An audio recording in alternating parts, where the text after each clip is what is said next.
Hi, good evening, and welcome to my live session on various tools and methods from my toolkit for execution excellence. My name is Dinakar. I am the founder of Samutana and inventor of Do How, a methodology for changing mindset and culture. So, with that very brief introduction, let me invite you to a workshop, a web workshop this Sunday on uh, career development. And this would be free of cost, of course, and it's for about 2 hours on Sunday at 11 o'clock. And if you want to register, please do visit dinakarmurthy.com, and then you have a pop-up there which you can use for registering, or get into the services and register for the program, the web workshop on Sunday at 11 o'clock. So thanks a lot for that. And with that very brief introduction, let me directly jump into the recap of what I spoke on Friday. So before I do that, hope you had a nice weekend and are rejuvenated. Started the week quite rejuvenated well, and you had a nice day today too. See, I spoke about training, and training. I said is something which is very important. The first thing, most important thing in training is to ensure that the person who's getting trained has really got the desire to learn. That kind of a urge to learn, that kind of a thirst to learn. And I try to relate this to going to the taking a horse to the water or getting the horse thirsty. Getting it thirsty is extremely important. The second was that the trainer is extremely meticulous, extremely firm on what he wants to do, and then he needs to be uh, basically pushing the students to go to the next level. And at that in that area, there is absolutely no, what should I say,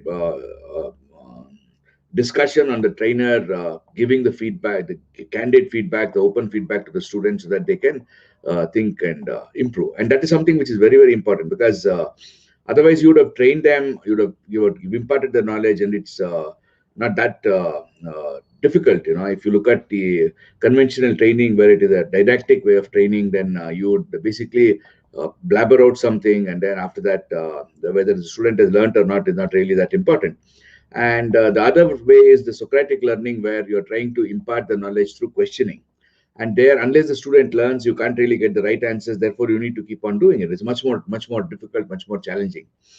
And I had an experience like that today with one of our customers, and I was doing the Duho workshop, because in this company, we had done I always do a survey before I start the activity. And in that survey, the question was, out of the 24 or 25 odd different managers in the organization, how many of them had really identified the biggest challenge they have in their area, and then deep dive to understand what the root cause is, to find out and solve the problem in the last 2 weeks. And there were about two-thirds who had done that, and the one-third had not done that. And the same was the situation 2 weeks back. So I said, look, from 2 weeks to now, there has been no progress at all. And that's something which really intrigued me. What is it that is hindering them from doing it? Then after that, we did a small breakout session to find out why people are not able to do that. And the reasons were really quite crazy. Again, pointing fingers at somebody else. I remember when we were in, what should I say, moderator training, always people who talk about pointing the finger like this. When you're pointing the finger like this, one finger is towards the other person, which is you, and the other three are pointing towards me, because it's basically I'm the one who's responsible for that, and one is towards the god, which is, you can call it a luck. So therefore, the amount of difficulty a trainer has in getting people inspired, getting people excited, getting people accountable to do whatever that they're supposed to do is quite challenging. And that's a skill. It's not something which you can just get it learn it from somewhere. The only way you do it is just by practicing. And if you look at it, the way we would do that would be multiple. Each one has their own way of making sure that the students are learning without any second choice. And the other day, I was talking to one of the software startups, and they were talking about, in today's world, only 30% being interested in learning. I said, look, when I was doing my college days and school days, even not even 30, not even 10% were interested in learning. But still, there were some teachers who would grab their attention and teach them. And what are the qualities of those teachers? If I look back and think, they were disciplined, they were extremely disciplined, they were extremely thorough, and they were quite meticulous in whatever they did. And that's something to do with training. I spent a little more time in training and talking about these qualities, because that's a very interesting transition to today's topic, which is about the change management. So let me directly get into that. Change management, and today I'm going to be presenting what is called as ADKAR model. ADKAR is something which is an acronym for reinforcement, ability, knowledge, for awareness, desire, knowledge, ability, and reinforcement. So this is something which is very important, which is standard change model, which I've practiced in my own work in various areas and various locations wherever I've done any activity. Maybe I put it in a little bigger screen, so it's a little small, a little bigger, so they can read it a little better. The first is to bring about awareness of the need to change. That's something which is many a times forgotten. And if that awareness is not there, then definitely the readiness to change will not be there. So the first thing is to really bring about the awareness, and to do the awareness, like I spoke about in the case of training, it depends on the on the expert. It could be done in multiple ways, but some kind of a shaking up is required here. It's not possible to really just be nice and happy situation. There has to be some amount of change. Some other day I'll talk about what is called as Kubler-Ross curve, which talks about how people go through these phases of change. So this awareness is something which is very, very important, the first step of change.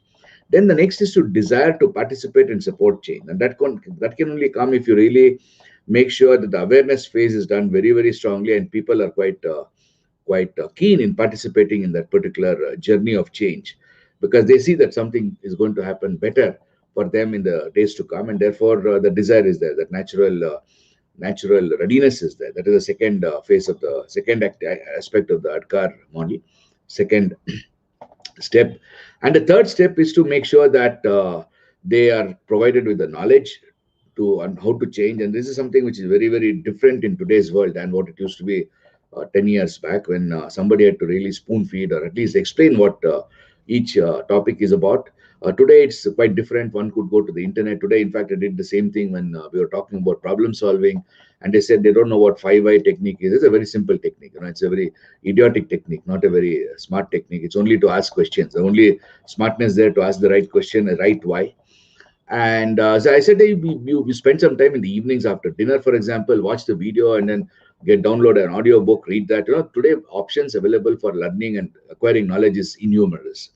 So I would really, I'm a guy who learned everything on my own. So I would not really recommend anybody to go to any course or training program or whatever it is. But the desire to really change, the awareness and the desire should be so strong that people will go behind knowledge.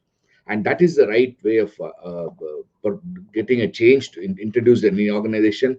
I said I spent a little longer time in training, because training is all about change, isn't it? Training is all about you. This knowledge portion is what you're talking about during training.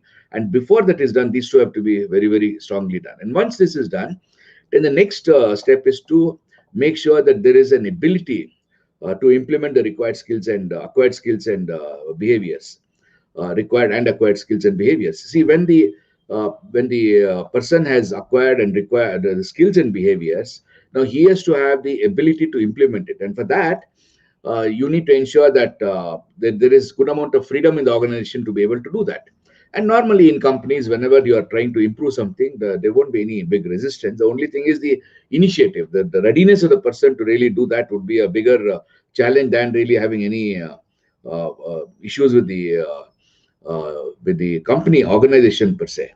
So it's the ability to implement whatever that they've learned and whatever that they need to be doing for improving and for executing a change is something which is the next step.